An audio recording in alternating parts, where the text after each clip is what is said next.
So then, Pascal's wager. Is it a good argument? Well, you can probably guess by the fact that I'm doing this video that I don't think it is. So Pascal's wager could perhaps be encapsulated by the question, what if you are wrong? Clearly this is aimed at the atheist. The idea that if the atheist is wrong and God does exist and punishes the eternal souls of non-believers, then, yeah, it's going to be an eternity of not much fun. So, since the consequences are so dire, should we not just choose to believe? Well, as Cosmic Skeptic pointed out in his video on this, we don't choose beliefs. And if God is omniscient, surely he will be able to tell who's a true believer from who's not. And so you could go through your life pretending to believe, and this will still happen to you. So moving on. Perhaps we can encapsulate it with a diagram like this. So we have the situation God exists and God does not exist. And we have you being a theist and you being an atheist. Now, if God exists and you're a theist, that's a thumbs up. If God exists and you're an atheist, that's probably not as good. And for now, and I'll come back to this, if God does not exist, let's say it's neutral, whether you're a theist or an atheist. So that's a pretty simple argument, yes? Well, no, not really. It's a bit more complicated than this. It's presumed by many theists, though I will say it's hotly debated, that one must indeed believe in the right version of God. So that changes our diagram a bit. So let's just admit a different version of God. Let's have the Christian God, the Muslim God, and God does not exist, and whether you're a Christian, a Muslim, or an atheist. So Christian God exists and you're a Christian, all good. Not so good if you're a Muslim because you're believing in the wrong version of God. Not so good if you're an atheist because you don't believe in God at all. If the Muslim God exists and you're a Christian, that's not so good. It's only good here if you're a Muslim. And if God does not exist, and again I will return to this, let's just assume that this is a neutral situation. Okay, it still seems pretty simple, but there's more than just two religions. So let's put a third religion in here, that the Hindu God exists. Well, without me talking all the way through it, it's pretty obvious what happens here. If you believe in the right God, that's all good for you in the afterlife.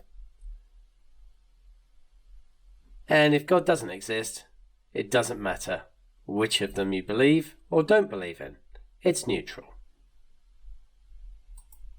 But, and I've pointed this out in earlier videos, there's estimated to be 4,200 world religions. Now, I apologize for my pronunciation of this next one. What if Quetzalcoatl is the one true God? But hold on, it's even worse than that, because, as discussed in other videos, there's estimated to be 33,000 sects of Christianity, all believing in a slightly different version of God. And what if you just happen to be in the wrong sect?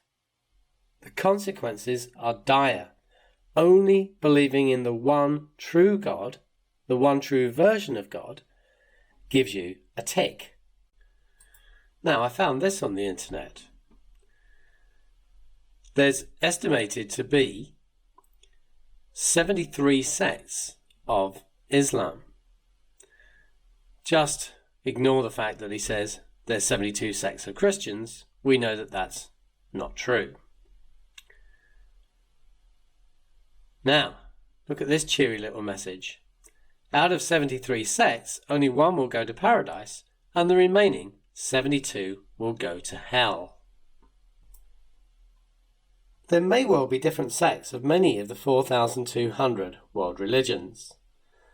So, probability of being the chosen ones, and here I'm just going to assume that each set of beliefs is equally likely.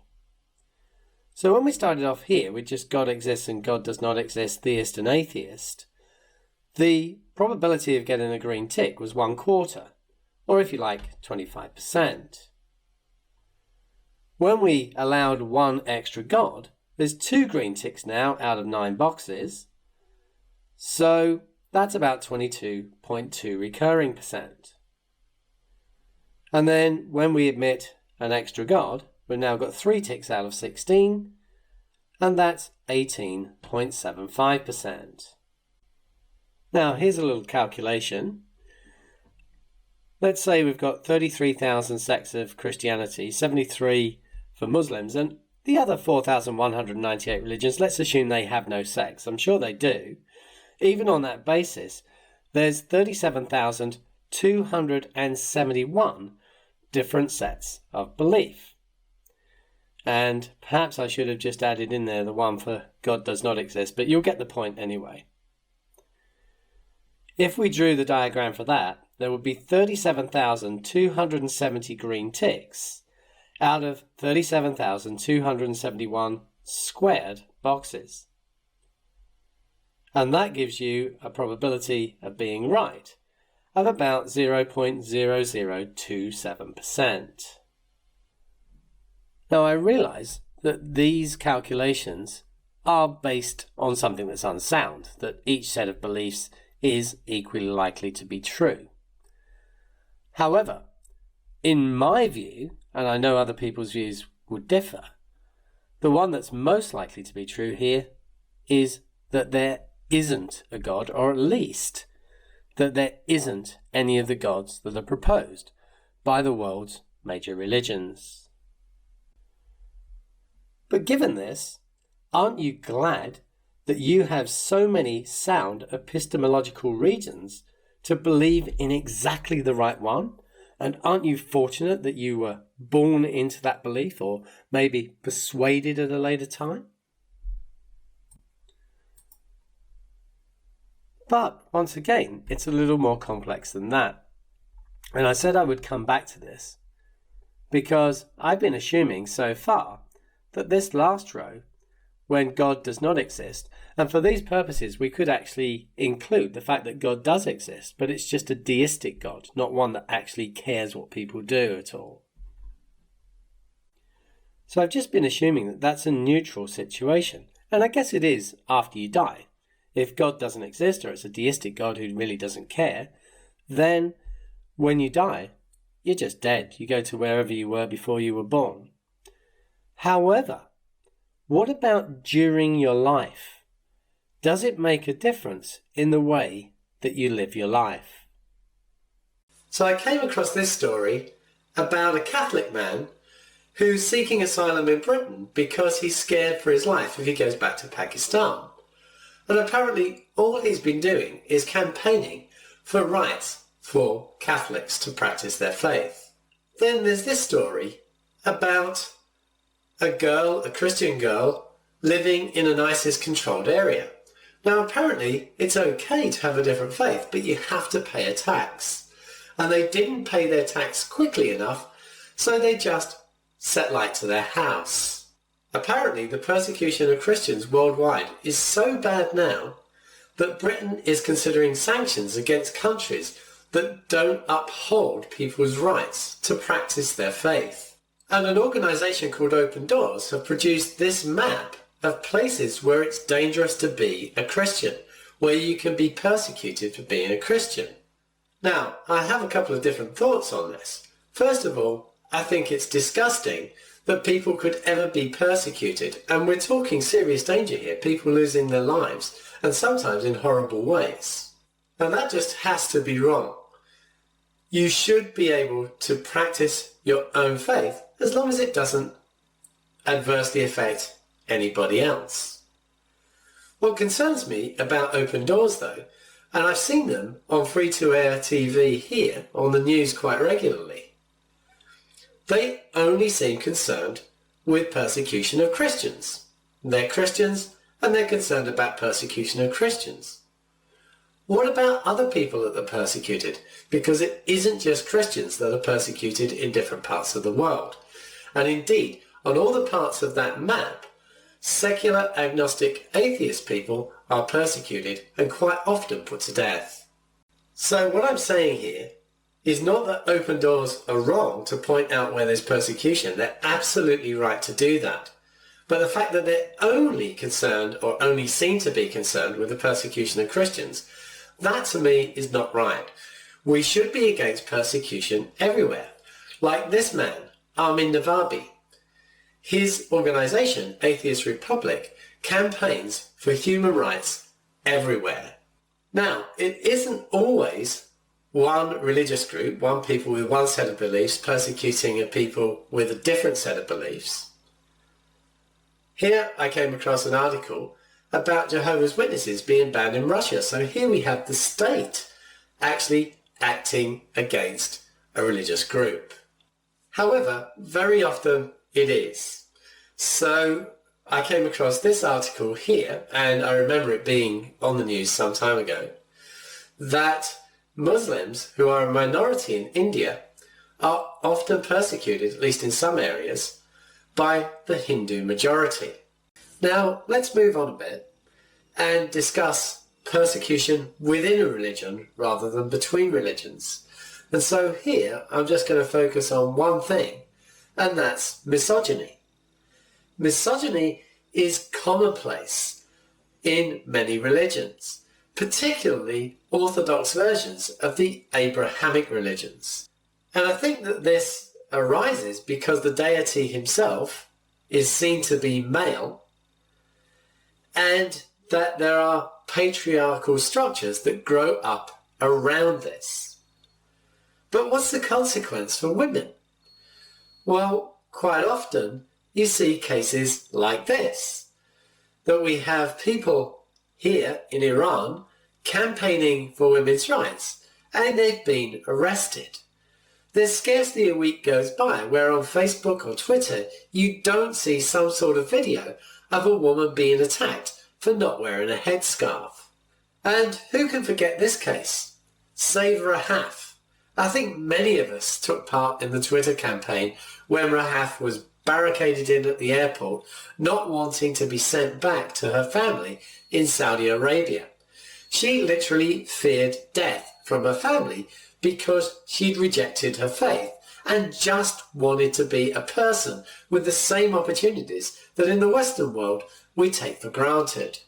A recommended watch is the Netflix documentary One of Us about the Orthodox Jewish community in New York. And one of the characters, Etty, she was married off at 19 to a man she barely knew. She's now in her 30s and has 7 children, but she's lost custody of these children because she's rejected the faith. Turns out, and I've seen this in some articles recently, that Etty was actually gay, and part of the abuse that she suffered from her husband was he wanted her to take part in one of these pray the gay away type of things. But that's actually rather a neat segue into my next point, which is the persecution of the LGBTQI community by some religious groups. So here we have a case where we have evangelical Christians saying that the reason that we're getting hurricanes, and that they're seeming to be more intense as time goes on, is because God is upset about the fact that the LGBTQI community are getting equal rights. This is a situation where Christians are persecuting other people. Remember that we said before about parts of the world where Christians get persecuted. Well, in some parts of the world where Christians are the majority, they feel they're being persecuted when they aren't allowed to persecute others. But it's not just the Christians. Here's a rabbi saying exactly the same thing. Now, actual evidence would suggest that the reasons that we're getting more and more intense hurricanes is because of global warming. But of course, evidence means nothing to these people. They're just going to use it to push their agenda. And their agenda is all based on the scripture written by Iron Age peasants that says that God doesn't like gays. And that gives rise to cases like this, where you have Christian schools who expel or mistreat in some other way gay students. Situations like this, where a Christian couple won't bake a cake for a gay wedding. Now, there's all sorts of issues around that one, and I don't want to get into them. But the simple fact of the matter is, because of their beliefs, they're not prepared to treat these people equally. And who can forget the tweets of Israel Folau? This is the reason that Israel got removed from the Australian rugby team. Now, again, there's all sorts of rights and wrongs here, and I'm not convinced he should have lost his job. Nevertheless, he should not be victimising people like this, although he claims he's just trying to save them.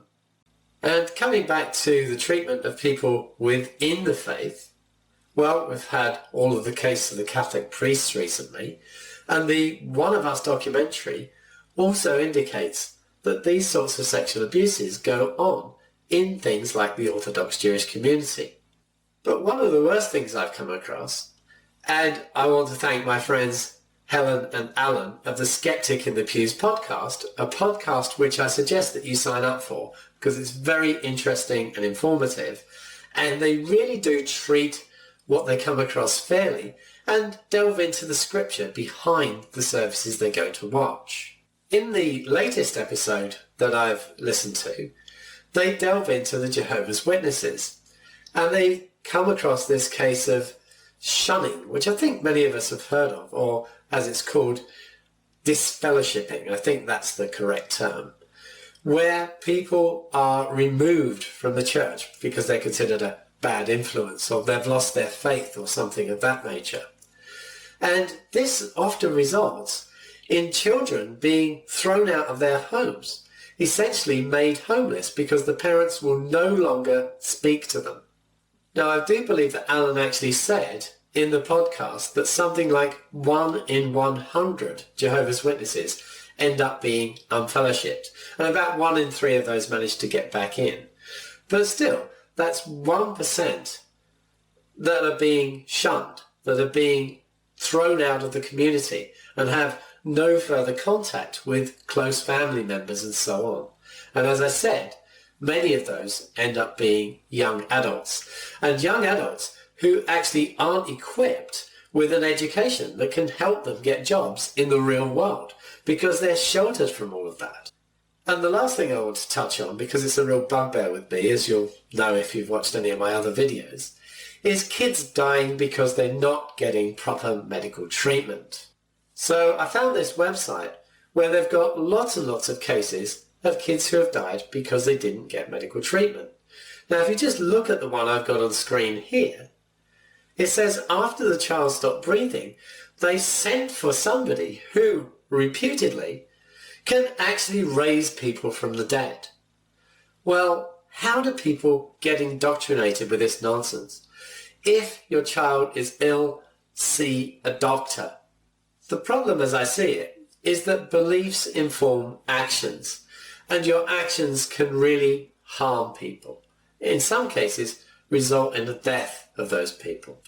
So that last row of my table really isn't neutral when you consider how people behave, how they act during the course of their lifetime. This one lifetime, which is the only lifetime that we all know we're going to have. And I really wish that we could come to that last column.